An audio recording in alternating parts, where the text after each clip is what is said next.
Okay, तो हम बात करते हैं कैटरेक्ट सर्जरी की, ट्रीटमेंट ऑफ कैटरेक्ट सर्जरी। ठीक है, तो सबसे पहले जो सर्जरी की जाती थी कैटरेक्ट के लिए वो होती थी ICCE। इसका मतलब होता था इंट्रा कैप्सुलर कैटरेक्ट सर्जरी। कौन सी? Intra capsular cataract surgery. इसके अंदर क्या करते थे, हम पूरा लेंस निकाल लेते थे। इसके साथ साथ जो कैप्सूल होता है जिसके अंदर लेंस होता है वो भी हम क्या करते हैं इसके अंदर रिमूव कर देते हैं। नॉट डन नाउ मतलब वर्तमान काल में, प्रेजेंट टाइम में, right now this surgery is not being performed. Okay, only indication is subluxation of lens due to more than 180 degree of zonular dehiscence. So this is the only indication of ICCE surgery. The most important is ECCE, इसे कहते हैं extra capsular cataract extraction. इसके अंदर क्या करते हैं, whole lens removed except capsule. इसके अंदर कैप्सूल को हम रिमूव नहीं करते हैं। तो देखो इसकी भी टाइप है, एक होती है कन्वेंशनल ECCE, एक होता है ICCS। ICCS का मतलब होता है स्मॉल इंसिजन कैटरेक्ट सर्जरी। इसके अलावा एक होता है फेको इमल्सिफिकेशन। तो इन तीनों में डिफरेंस क्या होता है? डिफरेंस होता है कि इंसिजन की साइट क्या है और इंसिजन की साइज़ क्या है। मतलब जो इंसिजन है उसकी साइट और साइज़ पे डिपेंड करता है कि ये सर्जरी कैसे एक दूसरे से अलग है। कन्वेंशनल की बात करते हैं हम, तो कन्वेंशनल में क्या करते हैं हम, लिम्बस पे इंसिजन लगाते हैं और इंसिजन जो साइज़ होती है वो होती है 8 से 10 मिलीमीटर, मतलब बड़ी है ना काफ़ी। SICS के अंदर स्क्लेरा पे लगाते हैं और साइज होती है 5 से 7 मिलीमीटर। और फेको इमल्सिफिकेशन के अंदर हम कॉर्निया पे इंसिजन लगाते हैं और इस इंसिजन की साइज होती है 2.2 से 3.2 मिलीमीटर। ओके, अब बात करते हैं हम latest cataract surgery, FLACS. What is FLACS? FLACS का मतलब हो गया फेम्टोसेकेंड, F का मतलब femtosecond, LACACS, laser assisted cataract surgery. तो इसके अंदर किस लेज़र का यूज़ होता है? This question is being asked many times, so we should know कि इसके अंदर ND ग्लास, ये क्या है, आर्गन का नाम है, ND glass argon. This is the laser that is used in it. FLACS की मैकेनिज्म क्या होती है? वही burn, break, coagulate and then phaco disruption. Phaco disruption का मतलब होता है लेंस को तोड़ना, बर्न का मतलब होता है एब्लेशन, ब्रेक का मतलब होता है डिसरप्शन। तो मैकेनिज्म याद करने का एक तरीका है कि आप याद रखो BBC, burn, break, coagulation. Burn का मतलब एब्लेशन, ब्रेक का मतलब disruption. So the mechanism behind FLACS is photo disruption. इसके अंदर क्या करते हैं, लेंस को तोड़ते हैं यूजिंग लेज़र। बात करते हैं स्टेप्स ऑफ फेको इमल्सिफिकेशन। सबसे पहले प्री ऑपरेटिव स्टेप्स क्या क्या होती है? प्री ऑपरेटिव स्टेप्स के अंदर आती है डायलेट द प्यूपिल। सबसे पहले तो प्यूपिल को डायलेट कर दो। डायलेट करने के लिए हम यूज़ करते हैं साइक्लोप्लीजिक्स का, तो ट्रोपिकामाइड हम जानते हैं एडल्ट्स के अंदर यूज़ कर सकते हैं, और इसके अलावा फिनाइलएफ्रिन हम यूज़ कर सकते हैं। डायलेट किया प्यूपिल को, उसके बाद में हम क्या करते हैं, लोकल एनेस्थीसिया एडमिनिस्टर करते हैं। लोकल एनेस्थीसिया जो होती है वो टॉपिकली हम यूज़ कर सकते हैं, जैसे कि प्रोपेराकेन हो गई, प्रोपेराकेन हो गई, ठीक है। पेरीबल्बर भी यूज़ कर सकते हैं हम लोकल एनेस्थीसिया, रेट्रोबल्बर भी यूज़ कर सकते हैं, ठीक है। एजेंट कौन सा होता है? ब्यूपिविकेन और lignocaine, these are the agent for local anaesthesia in peribulbar and retrobulbal, bulbal नहीं bulbar, local anaesthesia. Universal prophylaxis क्या होती है? 5% pov iodine solution, 5% pov iodine solution is a universal prophylaxis. What is it? It is a universal prophylaxis, और इसे कहते हैं Betadine solution भी कहते हैं। Instilled into the conjunctival sac, कहाँ पे इंस्टिल करते हैं? इसे कंजंक्टिवल सैक में करते हैं। बीटाडीन होता है या 5% पोव आयोडीन सॉल्यूशन कह सकते हो। तो ये सब थे प्री ऑपरेटिव स्टेप्स। अब बात करते हैं स्टेप 1 की। सबसे पहले लगाते हैं हम एक side port incision. Side port incision कैसे लगाते हैं, उसके लिए हम 15 डिग्री ब्लेड का यूज़ कर सकते हैं, या फिर एक ये होती है MVR blade which is 19 gauge to 20 gauge, तो इसका यूज़ करके हम 15 डिग्री ब्लेड का यूज़ करके हम साइड पोर्ट इंसिजन बनाते हैं सबसे पहले। This is the step number 1। Step number 2 क्या होती है, stain the anterior capsule of lens with trypan blue die.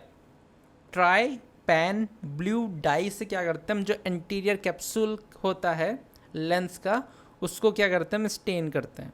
Step 3 क्या है, स्टेप 3 जो है वो 3 बार C है, C मतलब कॉन्टिन्यूस कर्विलाइनर कैप्सुलोरैक्सिस, मस्त नाम है ना, कॉन्टिन्यूस कर्विलाइनर कैप्सुलोरैक्सिस। इसके अंदर क्या करते हैं हम, it is created using a 26 gauge bent needle या फिर Utrata forcep. The most important thing is the procedure that is called continuous curvilinear capsulorhexis. इसको कैसे क्रिएट करते हैं हम, using a 26 gauge bent needle या फिर यूटेरेट फोर्सेप। स्टेप 4 क्या है, main incision is created. It can be done using a 2.2 keratometer, sorry keratome, not a keratometer, it's a किरेटोम, या फिर 2.2 मिलीमीटर इंसिजन, किरेटोम भी कहते हैं इसको, मतलब कॉर्निया पे इंसिजन लगा रहे हैं हम। 2.2 का मतलब हो गया कि 2.2 मिलीमीटर का इंसिजन, ये ऐसा होता है क्या, किरेटोमीटर। स्टेप 5 होता है हाइड्रो डिसेक्शन। तो पहले क्या क्या किया हमने, CCC सबसे पहले किया हमने, उसके बाद में हमने क्या किया, उसके बाद में हमने किया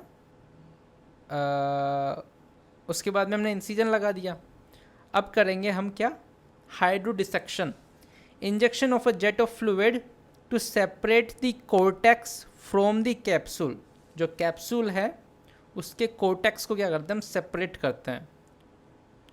और हाइड्रो डिसेक्शन कर सकते हो। इसके अलावा एक होता है हाइड्रो डिलीनिएशन, ये भी वही काम करता है कि कोर्टेक्स को अलग कर देना कैप्सूल से। स्टेप 7 जो होती है वो क्या होता है, nuclear fragmentation and emulsification with phaco emulsification probe. ठीक है, फेको इमल्सिफिकेशन प्रोब क्या करता है, it convert ultrasonic waves into mechanical waves, to and fro motion के अंदर ये करते हैं इसको। और सबसे लास्ट में क्या करते हैं हम, जो IOL है हमारा, उस IOL का क्या करते हैं, इम्प्लीमेंटेशन करते हैं। ठीक है,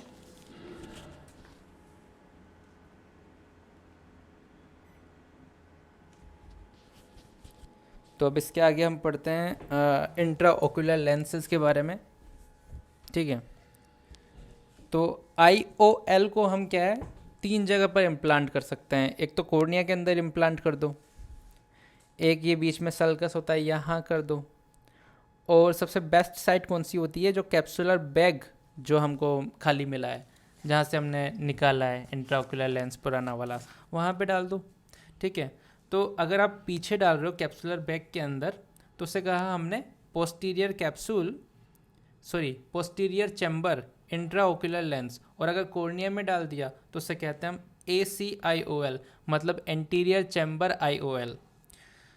तो हमें ये ध्यान रखना है कि ये जो एंटीरियर चैम्बर IOL होता है ये बना होता है पम्मा का। ठीक है, और PCIOL जो होता है इसके 2 टाइप होते हैं, एक होता है फोल्डेबल और एक होता है रिजिड। तो रिजिड जो होता है वो भी पम्मा का बना होता है, लेकिन जो फोल्डेबल होता है वो बना होता है एक्रिलिक का। तो एंटीरियर चैम्बर में A आ रहा है तो A से याद रखना आप पम्मा।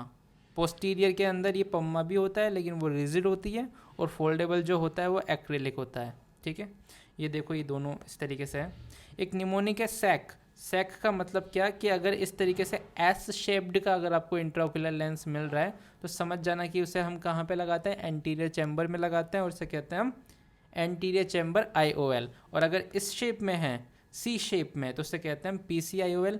ये जो इसकी जो ये टांगें निकली हुई है, इन टांगों को कहते हैं हम हैप्टिक, और ये जो बीच का ये जो एरिया होता है इसे कहते हैं हम ऑप्टिक, हैप्टिक एंड ऑप्टिक। एक होता है मल्टीफोकल IOL। मल्टीफोकल IOL में इस तरीके से ये रिंग मिलती है।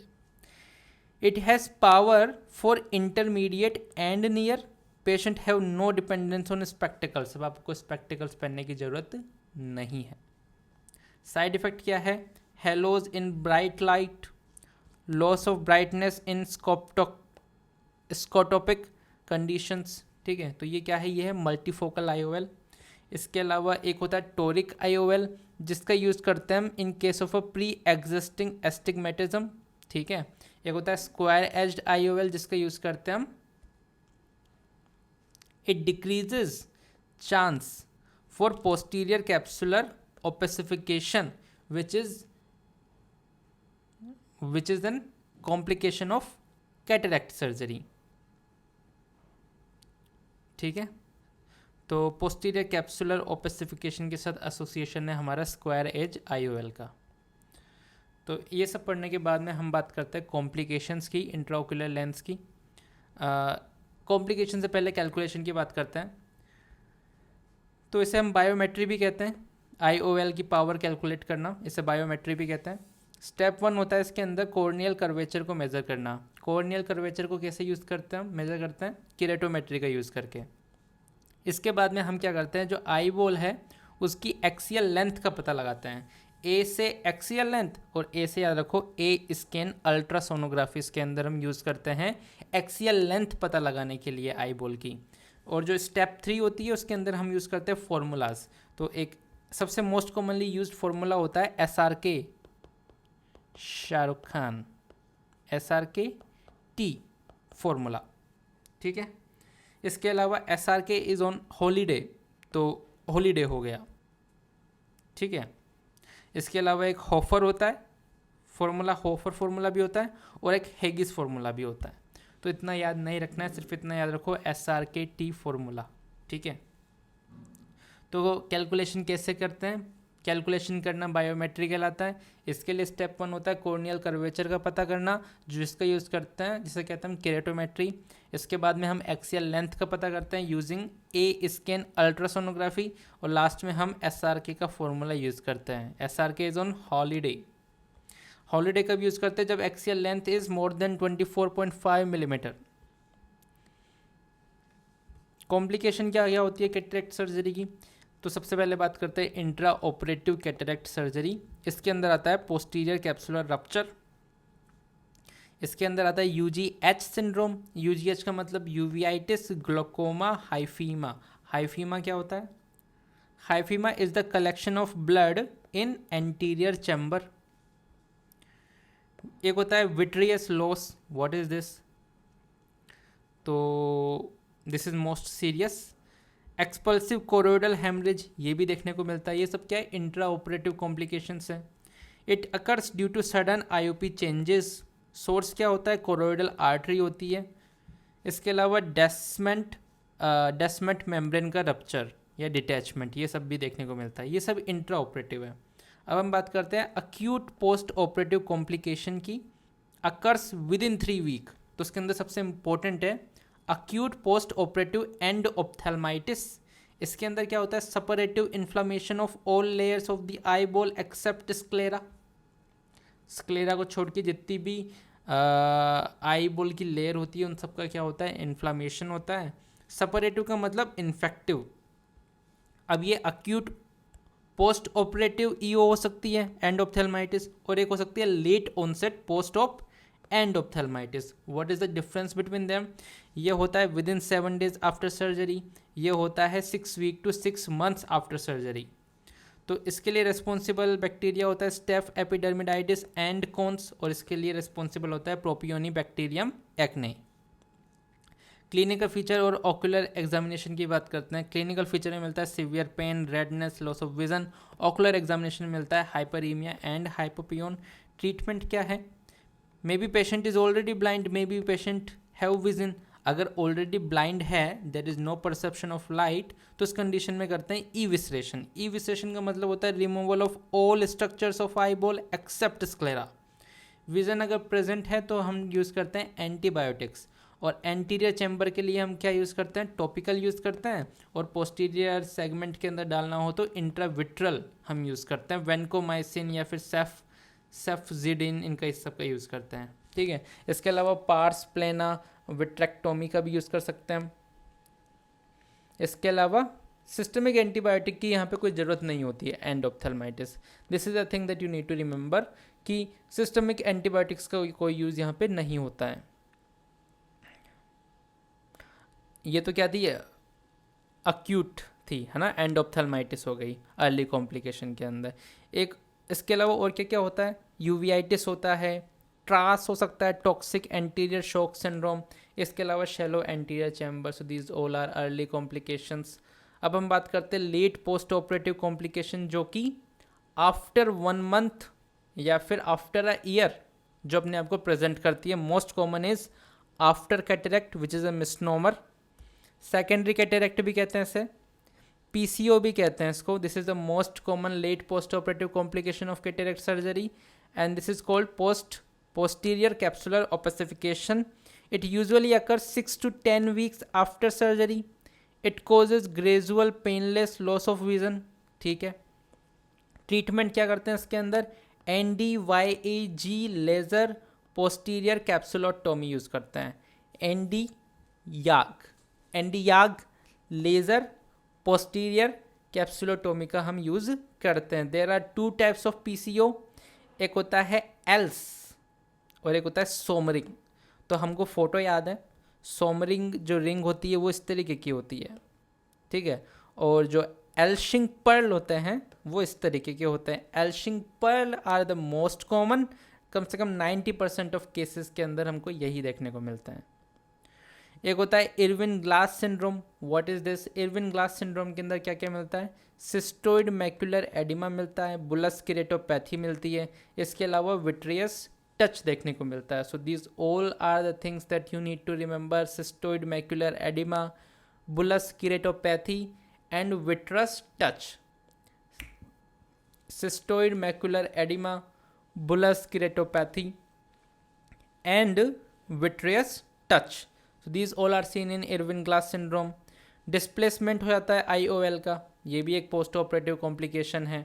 एक होता है सनसेट सिंड्रोम, ये कब होता है, अगर इन्फीरियर सबलक्सेशन हो। सनसेट, सेट का मतलब इन्फीरियर। सनराइज सिंड्रोम क्या होता है, सुपीरियर सबलक्सेशन हो। एक होता है लॉस्ट लेंस सिंड्रोम, मतलब कंप्लीट डिसलोकेशन। एक होता है anterior capsular phimosis, this is also a late complication of cataract surgery. तो ये इस तरीके से अपने आप को मैनिफेस्ट करता है, इस तरीके की फोटो हमको देखने को मिलती है। So this is all about the cataract surgery.